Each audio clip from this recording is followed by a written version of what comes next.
Hi friends, 3 ingredients வச்சு எப்படி ஒரு கோக்னட் ஐஸ்கிரீம் செய்யலான்னு பார்க்கலாமா? தேங்காய் உடைச்சி எடுத்துக்கலாம். தேங்காய் உடைச்சி அது பின்னாடி இருக்க ப்ரௌன் கலர் இருக்க ஸ்கின் எடுத்துடலாம். இப்போ மிக்சியில் போட்டு நல்லா பேஸ்ட் பண்ணிக்கலாம். ஒரு கிளாஸ் தண்ணி ஊற்றிட்டு இப்போ வடிகட்டி எடுத்துக்கலாம்.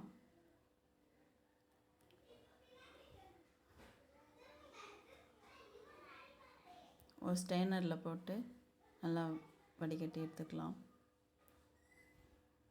தேங்காயோடைய ஃபஸ்ட்டு பால் மட்டும் எடுத்துக்கலாம்.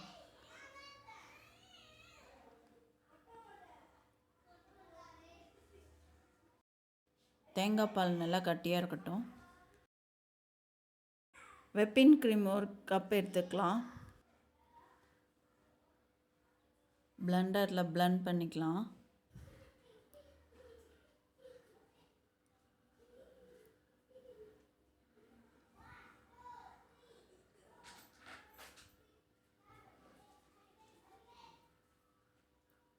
பிளெண்ட் பண்ணிவிட்டு கண்டென்ஸ் மில்க் ஒரு 1/2 கப் எடுத்துக்கலாம்.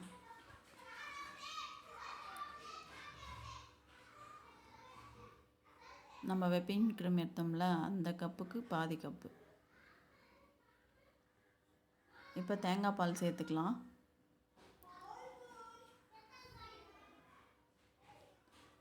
மூணுத்தையும் சேர்த்து நல்லா பிளெண்ட் பண்ணிக்கலாம்.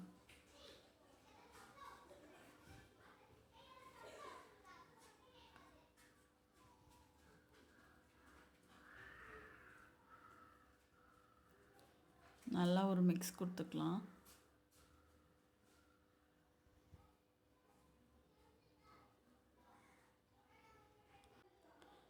நம்ம எடுத்த தேங்காயோடைய ஓடில் அந்த ஐஸ்கிரீமை ஊற்றிக்கலாம்.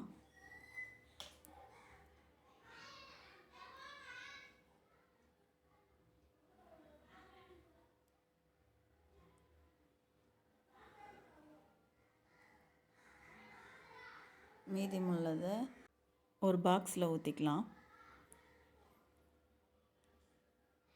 மூணுத்தையும் எடுத்துகிட்டு போய் ஃப்ரீசரில் 8 மணி நேரம் வச்சுக்கலாம். 8 மணி நேரம் ஆயிடுச்சு. ஐஸ்கிரீம் ஓப்பன் பண்ணி பார்க்கலாம். நல்லா ஃப்ரீஸ் ஆகிருக்கு.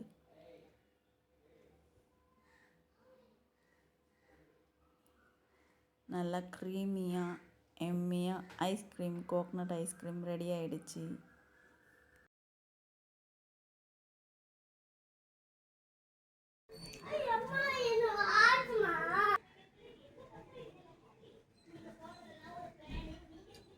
சூப்பரா இருக்குமா? சூப்பரா இருக்குமா? பாக்ஸில் ஊற்றி வச்ச ஐஸ்கிரீமை ஸ்கூப் பண்ணி எடுத்துக்கலாம். நான் கரண்டி வச்சு தான் ஸ்கூப் பண்ணுறேன். நல்லா க்ரீமியாக இருக்குது. நீங்களும் இதை ட்ரை பண்ணி பார்த்துட்டு எப்படி இருக்குன்னு கமெண்ட் பண்ணுங்கள். Thank you friends. இந்த வீடியோ பிடிச்சிருந்தா சப்ஸ்கிரைப் பண்ணுங்கள்.